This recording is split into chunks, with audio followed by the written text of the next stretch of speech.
बिस्मिल्लाहिर्रहमानिर्रहीम। अभी जो मेरी पावर पॉइंट बिल्कुल मेरे पीछे आप देख रहे हैं स्क्रीन के ऊपर, उसका नाम है पीसी रेंट। पीसी रेंट लिखा आपको नजर आ रहा है विद न्यूक्लियस या आईओएल ड्रॉप। ये इसका एक मौजू है। पीसी का मतलब है पोस्टीरियर कैप्सूल, फट गया, रप्चर हो गया, टीयर हो गया, परफोरेट हो गया, जो भी हो गया, पीसी रेंट हो गया। पीसी किराए पर चला गया, रेंट कहते किराए पर चले आए, यानी अलग अलग हो जाना, अलग अलग हो जाना। एक लेयर जुड़ी हुई है, वो अलग अलग हो गई, उसको पीसी रेंट कहते हैं। जैसे ये पीसी है, ये अलग हो गया, ये टूट गया, दो हिस्सों में फट गया, ये इधर किराए पर चलेगा, इधर, इसको पीसी रेंट कहते हैं। भाई इल्म समझ आ रहा है? कोई हाथ उठा के माई कलाल कहे मुझे इल्म समझ नहीं आ रहा, नहीं शहर आपको समझ आ रहा है, शहर आपके अंदर जाए जो चीज है। हाँ समझो, PC rent with nucleus IOL drop. ये जो पीसी रेंट है, पीसी का मतलब है पोस्टीरियर कैप्सूल, रेंट का मतलब क्या है? रेंट में चलना है, रप्चर हो जाना, परफोरेट हो जाना, फट जाना, यानी पीसी से जुड़ा हुआ था इस तरह, ये ये फट गया और यूं हो गया, इसमें होल हो गया, सारा नीचे की इस बार आ गई, इसको पीसी रेंट कहते हैं। इसको पोस्टीरियर कैप्सूल रप्चर भी कहते हैं, ऑपरेशन भी कहते हैं, या सर्जन की नेग्लिजेंसी वजह से होती है। ये मैं बोल रहा हूँ मीडिया में, बिल्कुल मीडिया में बोल रहा हूँ, जिसको बुरा लगता लगने अपनी समझो। दूसरी बात, अब सवाल पैदा होता है ये न्यूक्लियस क्या होती है? न्यूक्लियस क्या होती है? न्यूक्लियस क्या होती है? मैं बताता हूँ आपको। जो हमारी आंख में कुदरती लेंस है, बाइकॉन्वेक्स, जब वो पैसिफाइड हो जाता है, जब वो मुकम्मल तौर पर कैटरेक्ट बन जाता है, उसके बिल्कुल सेंट्रल पार्ट को न्यूक्लियस कहा जाता है। अरे जियो, क्या बात है, क्या बात है, अरे जियो, अरे जियो।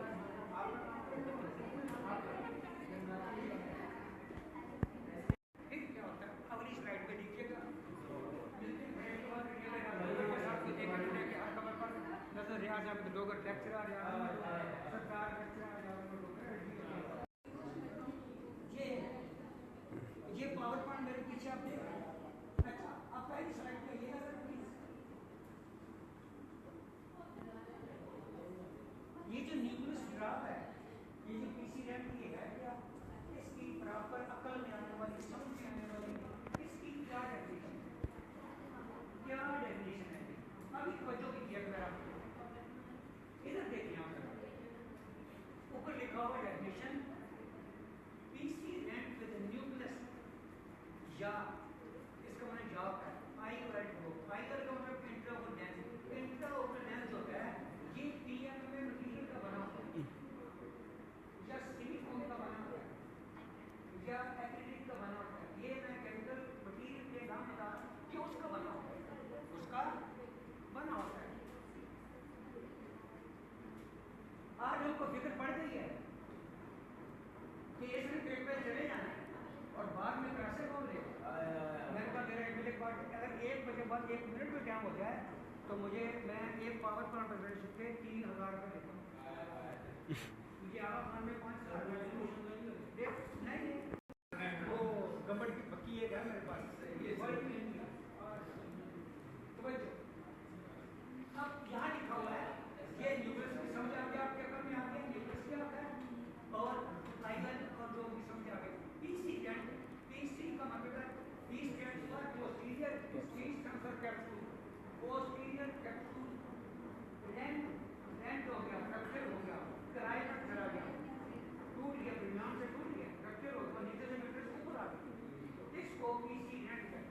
पोस्टीरियर, मैंने पूरा नहीं लिखा, मैं मेरा काम समझाना एक। अच्छा, अब आता हूँ यहाँ पर, इसकी डेफिनेशन क्या है बराबर पीसी रेंट? पीसी रेंट की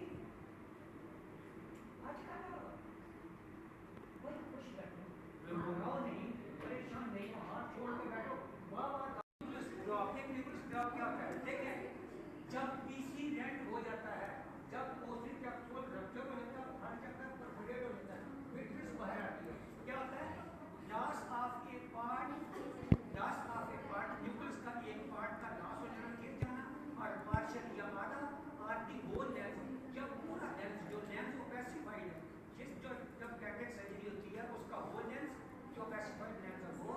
या उसका आधा हिस्सा या उसका कोई part lens nucleus in vitreous cavity के अंदर गिर जाए तो उसको न्यूक्लियस ड्रॉप कहा जाता है।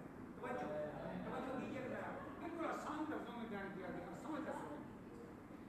तवज्जो, ये देखें last of A part of वो लेंस न्यूक्लियस इन विट्रियस, जो लेंस होता है उसी की न्यूक्लियस होती है, लेंस की न्यूक्लियस होती है, याद रखिएगा। लेंस का जो सेंट्रल पार्ट है वही उसकी न्यूक्लियस कहलाती है। विट्रियस कैविटी कहाँ होती है? विट्रियस कैविटी होती है आंख के पोस्टीरियर सेगमेंट में होती है। कहाँ होती है? Posterior segment. यही चीज बयान करने के तरीके से होगा। ये मैंने आपको पढ़ के चले जाएंगे, को पता ही नहीं है।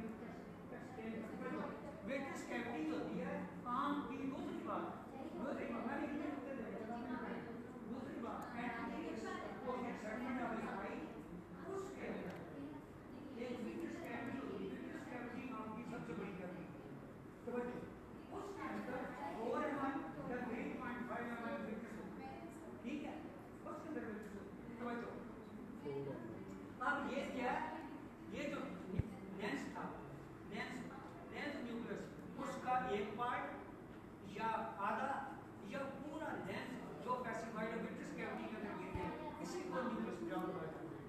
तवज्जो, अगली बात, ये जो वकात है, इंसिडेंस का मतलब वकात, the incidence of the nucleus drop following a PCR posting capsule rupture is, जब पोस्टिंग कैप्सूल रप्चर होता है रेड में इज ये 0.3% या 2-3 जाविये पर निकलता है।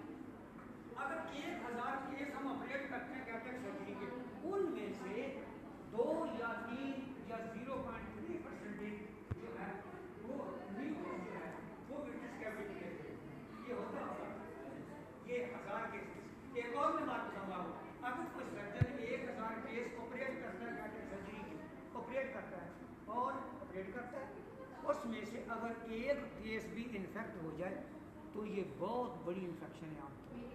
बाकी तो ठीक है सारे, बाकी तो ठीक है, लेकिन जिसकी आंख में इन्फेक्शन हो गया वो तो यही कहेगा ना मेरी आंख करवा दो, वो यही कहेगा। इसलिए 1 केस या आधा केस इन्फेक्ट होना ये बहुत बड़ी इन्फेक्शन है आपके लिए, कि जुर्म और क्राइम में लफ्ज़ बोल रहे हैं। अच्छा, ऑपरेशन, मैं भी एक सवाल पूछूंगा, ऑपरेशन को दूसरे लफ्जों में क्या कहते हैं? जी आप बताएंगे, कोई बताए ऑपरेशन को दूसरे लफ्जों में? उसको सर्जरी कहा जाता है। अच्छा, तीसरे लफ्जों में क्या कहते हैं? जी, तीसरे लफ्जों में क्या कहते हैं? ऑपरेशन हो गई, सर्जरी हो गई, हाँ, अच्छा, ऑपरेशन ईयर्स फॉर मल्टीप्लिकेशन। अच्छा, ये ज्यादा कौन सी सर्जरी में होता है? फेको मल्टीप्लिकेशन सर्जरी में कराना होता है ज्यादातर जब आप जरा सा प्रेशर देता है विट्रियस लॉस होती है और पीसी रैंड क्या इसके बाद क्या करते हैं? अच्छा, ये जो पेशेंट में जिसकी कैटेक सर्जरी हो रही होती है इसकी प्यूपल डायलेटेड और ओटी वाले, जो पेशेंट जिसकी कैटेक सर्जरी करते हैं उसके प्यूपल डायलेटेड होते हैं या नहीं होते?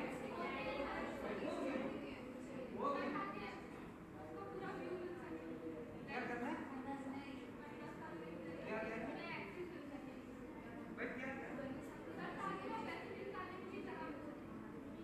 जी, ये जो सुना, प्यूपल डायलेट करने के 2 मकासद होते हैं। नंबर 1 फंडोस्कोपी करना, एग्जामिनेशन करना पेशेंट का, नंबर 1 मकसद हो गया। दूसरा मकसद जो प्यूपल को डायलेट किया जाता है, न्यूक्लियस 1 पीस में बाहर निकालनी होती है, इसलिए जब तक प्यूपल डायलेट न्यूक्लियस 1 पीस में बाहर नहीं निकलेगी, क्योंकि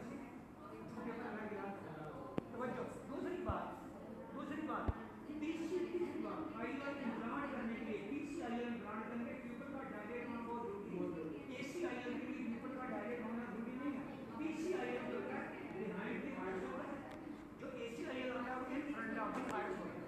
भाई मैंने किताबें नहीं देखी, मैं तस्वीरें नहीं देखी, किताबें मेरे सामने दोनों बातें अगर समझ में आ रही थी जी, मैंने क्या कहा जो प्यूपल को डायलेट करते। एक और भी बात है, एक और बात किसी ने नहीं बोली, वो मैं चलो बोल देता हूँ। वो बात ये है, एक और भी एक और भी ऊपर डायरेक्टर डिपार्टमेंट होगा जब ओसीटी करते हैं, जब ओसीटी करते हैं उस वक्त पेपर का डायरेक्ट होना बहुत जरूरी है। तो कैसे उसके बदला की बात करो क्या ना सीखता है कितनी मैंने शुरुआत नहीं है ऊपर डायरेक्ट ये बात समझ आया ना। तो कीजिए मैं अपनी बात को मुकम्मल करके आगे बढ़ता हूँ। ये इल्मी गुफ्तगू और सफर है जो मैं आगे आगे आपको लेके जा रहा हूँ। अभी एक शेर सुनाता हूँ बहुत प्यारा।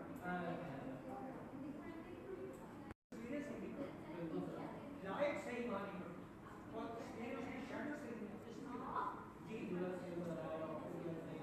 जी ताकि उसमें मैटेरियल सही नजर आए, लिखना सही नजर आए। ऑब्जेक्ट का उसका साइज क्या है, कलर क्या है, उसकी रेशो क्या है, ऑप्टिक डिस्क क्या है, कपिंग डिस्क क्या है, उसकी ब्लड वेसल नजर आनी चाहिए जी।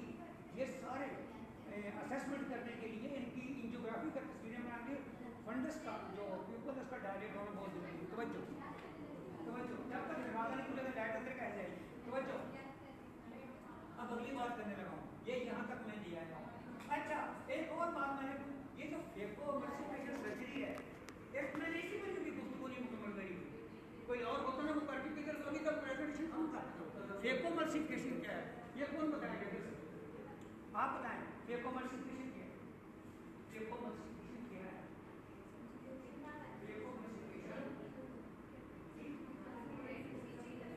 फेकोमर्सिफिकेशन क्या है ये आप बताएं मेरा मीनिंग। सर्जिकल प्रोसीजर ये है, सर्जिकल प्रोसीजर की बात नहीं होती है। आप बताएं कैसा सर्जिकल प्रोसीजर है? फेकोमर्सिफिकेशन जिसमें दो इंसिशन किए गए, दो कोड बनाए गए, राइट और लेफ्ट बनाई जाती है ना। तवज्जो कीजिएगा, अगली बात मैं करने लगा हूँ। सुनो फेकोमर्सिफिकेशन जो कैटेट सर्जरी होती है ये सुपरजनरल सर्जरी होती है। अगली बात ये फेको मशीन से काटने से इसको फेकोमर्सिफिकेशन कैटेट सर्जरी कहा जाता है। फेको कैटेट सर्जरी कहा जाता है। फेको कैटेट सर्जरी इसीलिए कहते हैं भाई आज बात बता कोई आदमी था उसका नाम था अब ख़त्म करो, बोलो अल्लाह हाफिज़। Thank you very much. अब मैं इसका दूसरा पार्ट पेश करता हूँ।